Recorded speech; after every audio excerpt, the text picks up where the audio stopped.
how to create a thriving business that's profitable, that you love. Now, some people would say, like, well, if I'm only putting in a few hours a week or 10 or 20 hours a week on something, I don't really care if I love it. I would, well, we can talk about why I believe that's probably a mistake. And then also that runs an autopilot, because chances are someday in your life, you are going to want to step away from the business or have to step away from the business. And to have your cash flow and your income compromised as a result of that is a mistake. I think I just want to caution you against, to consider a different way to structure your business. So who is this for? If you feel like you are always working, anybody in here feel like they work more than they would like to? Raise your hands. Okay, some of those hands are going, oh, yeah, it's me. Listen, if you feel like for every to-do item you check off, like 3 more pop up, like you're the person I'm talking to. And by the way, I can say all this because I've done this. Okay, you are learning my lessons at Hard Knocks. If you feel like you're not making as much money as you like, and there's 2 parts to this. One is like, man, I'm really like, you feel like you're in this bubble, you just can't break out. Like, what is it? I just can't break past this number. Or, gosh, Sally over here, no offense to any Sallys in here, I know she's not as smart as me, like, but she's making more than me. She's more successful. Like, what am I doing wrong? Like, why can't I get to make this happen? What's wrong with me? Like, you're the person as well that we can fix that. And then if you want to create a solid, consistently profitable business, this is so important in real estate. So my first parlay into real estate from my full-time position was rehabbing. Who are my rehabbers in the room? Okay, so one of the challenges you are all aware of is you might be eating like a king when you make that 30, 40, 50 grand, and all of a sudden your next deal isn't until 6 months down the road and your cash flow is this. It's a very difficult place to be in. So we want to make a steady cash flow, consistent cash flow to get rid of those ebbs and flows of your business. And importantly, it doesn't rely on you to do everything. Because if you, and we'll talk about this a little bit more later, and I want to say this without any judgment, because all of my businesses were me at the center for many, many years.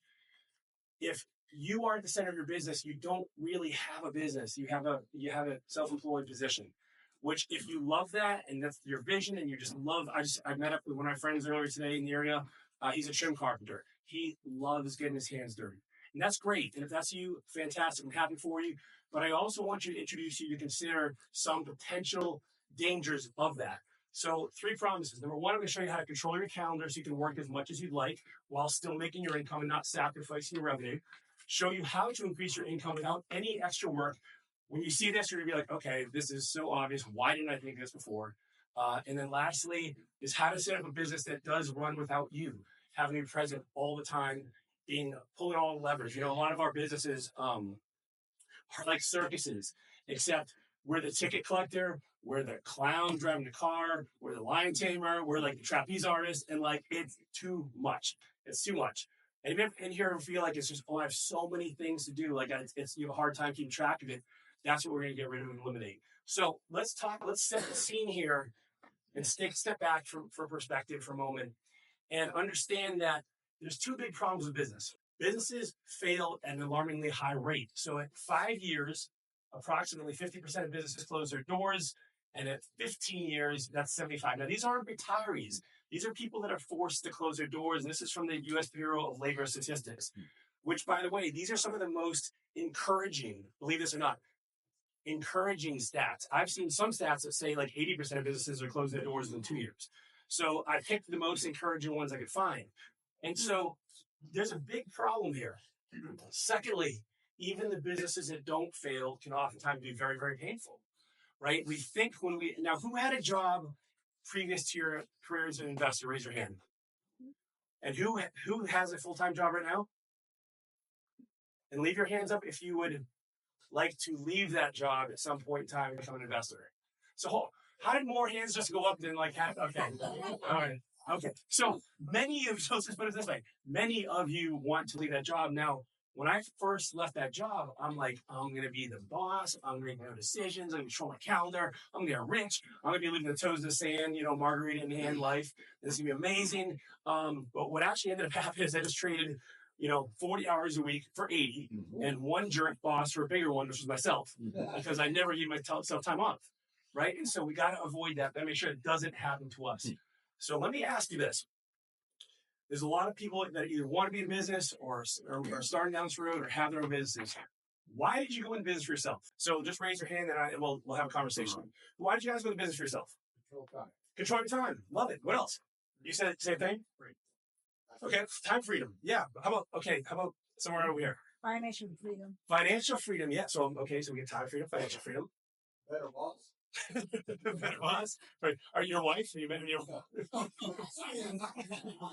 Time off when I want time off. time off when you want to take time off? Right. So these are any other reasons? HR. HR. You have to deal with the politics of office. Ooh, yeah. No office politics, glass ceilings. Yep. What I make is not based on somebody else's opinion. What I make is not based on somebody else's opinion. Like, right. Like, hey, I'm not going to let somebody else reap the rewards from all my hard work and efforts, and I know what I'm worth. Right? These are all awesome answers. They're all correct. They're all great. They're fantastic. But I want you to kind of step back for a second and consider something. And that's that underneath all of these, the most common experience that we're looking to share is the life we want. Vacation. Meaning, time freedom is how we want to spend our time with our loved ones doing things we enjoy. Financial freedom, so we can have the options to do the things we want to do, right? Have a better boss so we can be more maybe emotionally like happy and walk around with our head up instead of just like grumbling all the time and being angry, right? And so all of this comes down to living the life we want.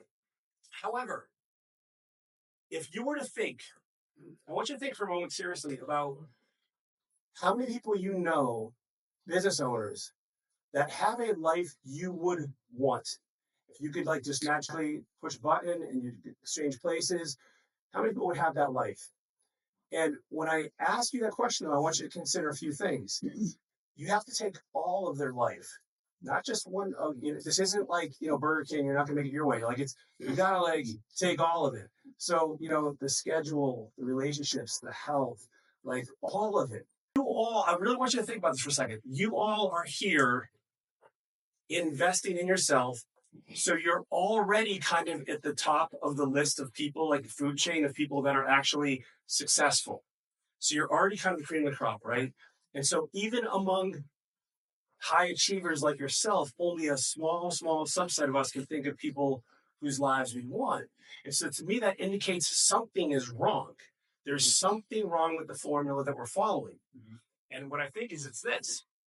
Most people have set up their business in a way that guarantees you'll be a slave to it, that you can't get away from it, and that you'll likely eventually fail. Based on these stats of 75% of businesses closing the door, if you were to look at, the people to your right and the people to your left, only a quarter of us would be in this room, 25 people would be in this room in 15 years. And so we have to kind of, let's re-engineer what this means to have a successful life. And it's not even our fault because no one teaches this stuff. Now, I would say that this has become a much more prevalent theme in business and in life, and people are starting to grasp the concept of this balance. But the problem I have with balance is, to me, balance almost equals compromise. I don't want you to compromise. I want you to have both a great life and a great business. Putting your nose to the grindstone is a really easy way to cover up an unhealthy business.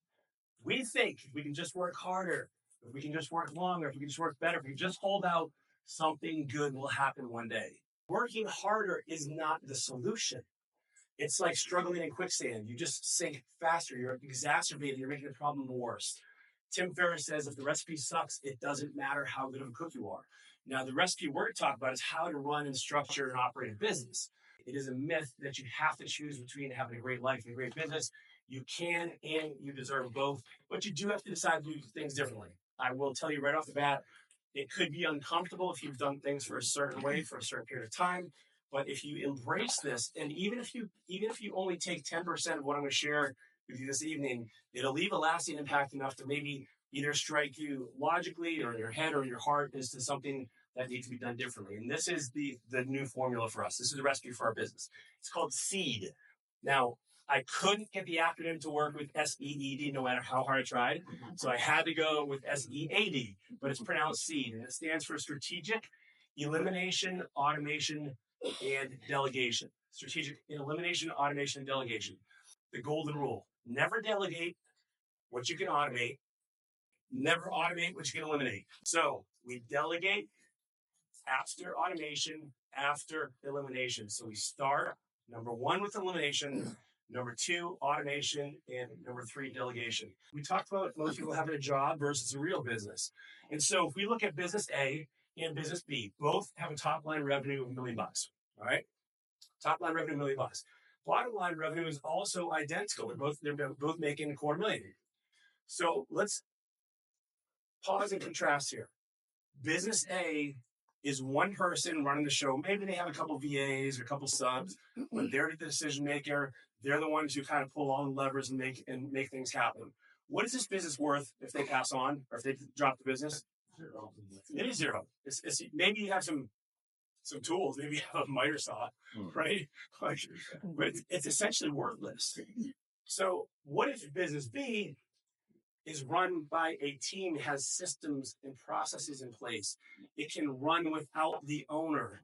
It's a very big difference. Now, depending on the industry you're in, this business is worth anywhere from $500,000 to $1 million plus that you could actually sell it. Anywhere between, it depends on the ratios and the numbers you're looking at, multiples. But I would certainly, but here's one thing I want you to recognize. This business is not any harder or more difficult than this business. You're doing different things. So we'll talk about this a little bit more later, but it's just running inside of the business differently. That's the only difference. Now, how does this actually come into play? So let's talk about strategy. Strategy starts not with a SWOT analysis. We're not doing a business plan. We're not going to put together a marketing plan. We're not going to kind of like put together our org chart. We're going to start off with what we want our life to look like. We're going to start our business vision with what we want our life to look like. And then we reverse engineer our business to support that life. I want to pause here because this is a central theme here. Before you even go into business, ideally, maybe that's too late for most of us, but you start off with what you want your life to look like, and then you reverse engineer the business to make that a reality. So it's a very different paradigm. It's flipping around the way most people do it, because most people, their life gets the leftovers. Their life gets the breadcrumbs. This is where, business takes up, and I'll show you an example of this on a calendar in a moment, that doesn't leave a lot of time for the things you want to do. Your life and your vision is that blueprint for your ideal life. This is what we teach at the Get a Life Getaway. We talked about that earlier. So 3 days, we're diving in deep on how to create your vision. We show you a calendar. We show you that in a second. How much money you need to make. We reverse engineer the action steps to get there. This is not a fluffy pie in the sky approach. This is strategy to how to actually make this a reality. And when you do this, a couple of things happen.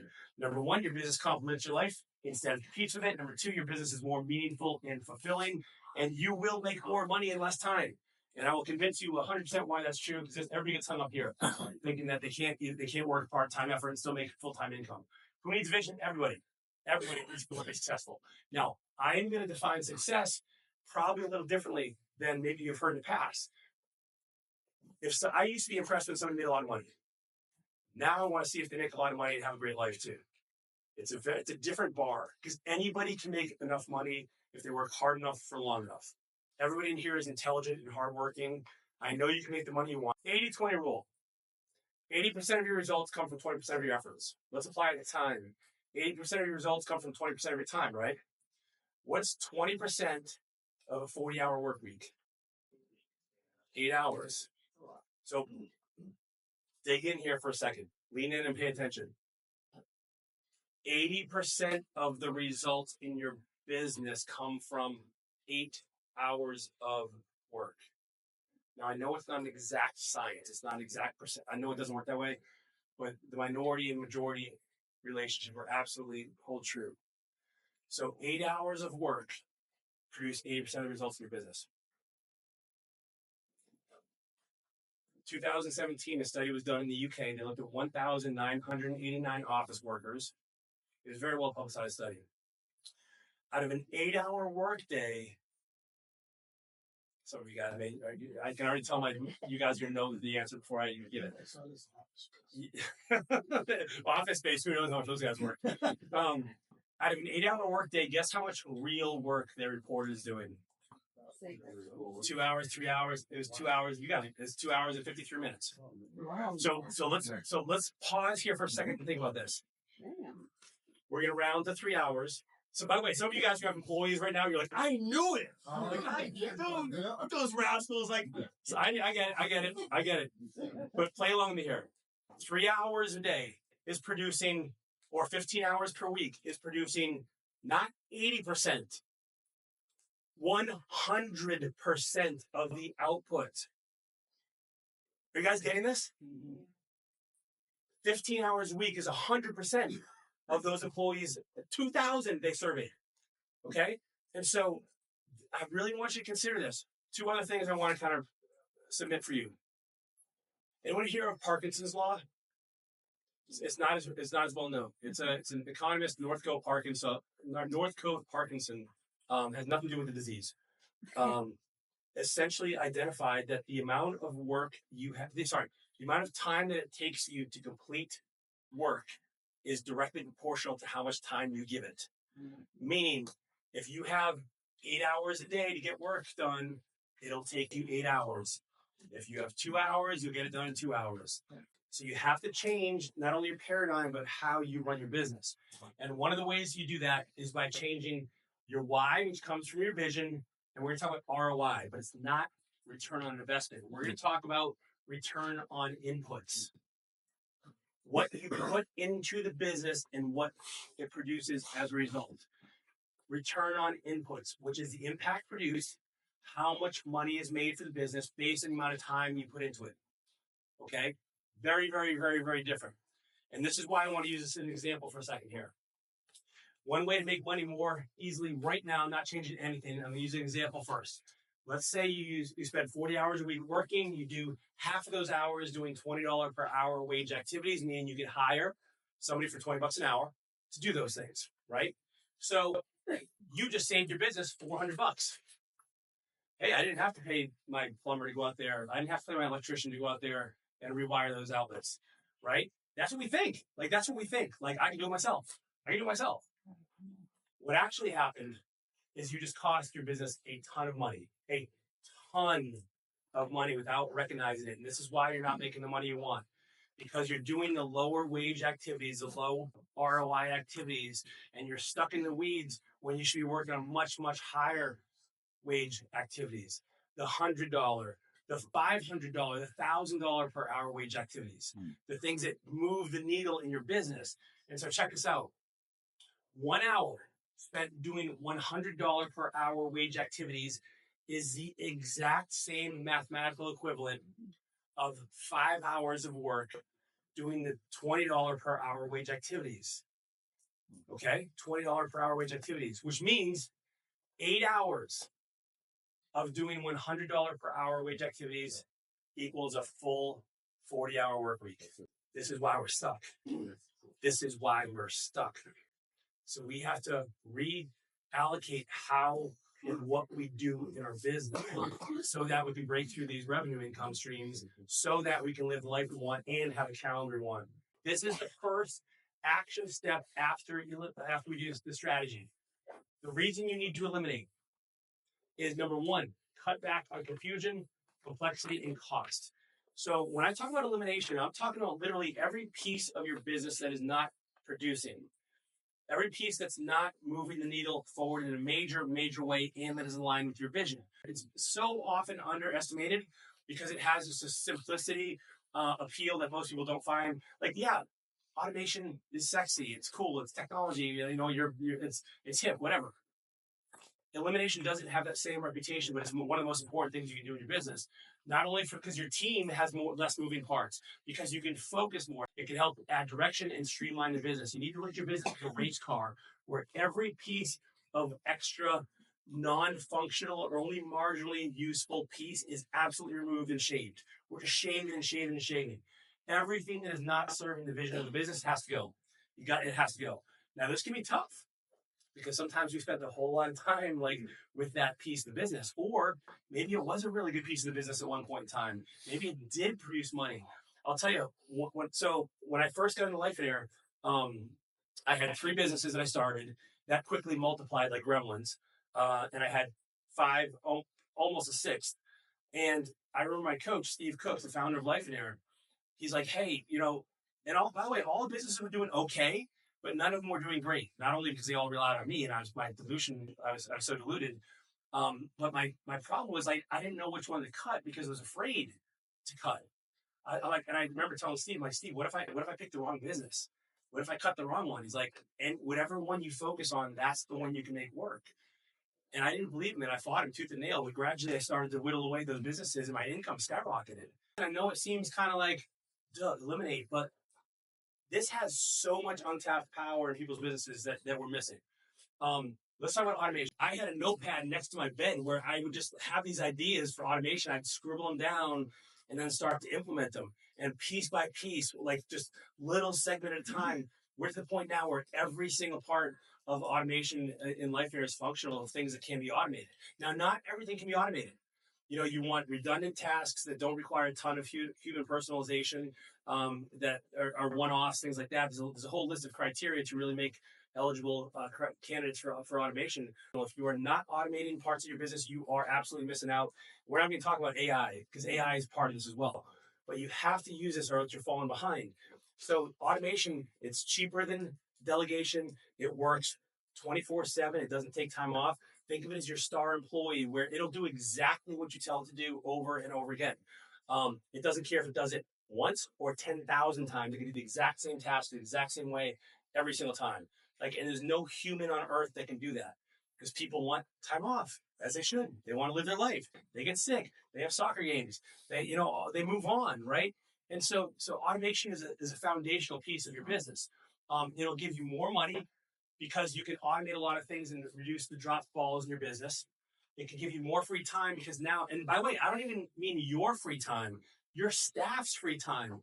You should not be giving things to your staff that can be automated because it's a waste of money because you're paying that staff member more money than you could do it with automation. So even with this here, you can free up time for your entire company, and it's more stability because listen, there's pieces of automation that will run whether or not you are there or on a beach somewhere in like Tahiti. It doesn't matter. It will run all the time. And so when you have those pieces in place, it allows you to generate revenue consistently without being there. And so the other thing I love about automation is you set it up once and it'll run over and over and over again. The best investments you can make are the ones that you make once and pay you over and over again. Most things in life require maintenance. And so automation is not like that. So you can set it up once and it'll continue to go over and over again. You set it and forget it. All of us, and the reason why this is so important is because all of us have holes in our bucket of business. Our business is leaking profits because we don't have the time to get to all the things we want to get to. Who here has ever felt like, man, like your to-do list is like 18 years long, and you have to constantly prioritize like this and this and this and this, and these are lost profits. They're problems that aren't being solved, and we think the solution is to pour in more water, which is work harder, put in longer hours, but it's not. The solution is to plug the holes, and that's what automation can do. 80% of sales are, and this is not industry specific. 80% of sales are made in the 5th to 12th contact. 5th to 12th contact. That's cool when you have 5 contacts. When you have 100, it's unlikely you're going to do this. You're talking 500 to 1,200 calls, right? Only 12% of salespeople make more than 3 contacts. So at 3 contacts, we're literally capturing 5% of sales. So this is another huge application for automation.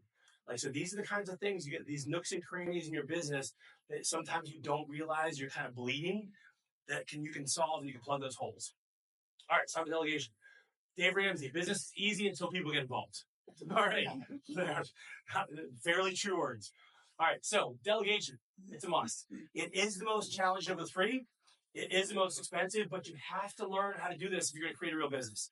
There's no way around it. There are so few businesses that actually can run without people, and there's just very, very few businesses that are the exception to this. The problem is that most of us have a negative view of delegation. Who here has ever had a bad experience with a contractor? Oh, over here. So what are some of the things we say about working with other people? You can't do it like I can do it. What's that? Never on time. Never on time? Yep. What else? They took money Don't come back. They took money, don't come back, right? Well, It's quicker to do myself or cheaper? Yeah, do it right, do it myself. Yeah, I want it done right, I'll do it myself. Yeah, it's cheaper. That make mistakes in confidence. Yeah, incompetence, right? No one wants to work anymore. You can't trust anybody. I'm training my competition. Like, I can do it quicker myself. Like, by the way, I've used all of these.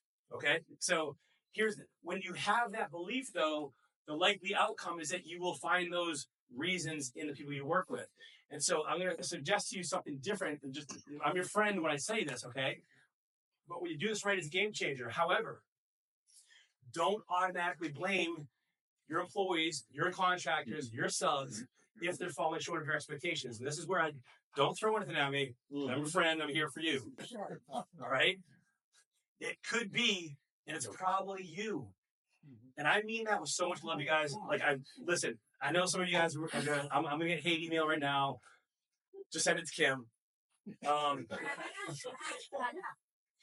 Listen, let me just explain this statement.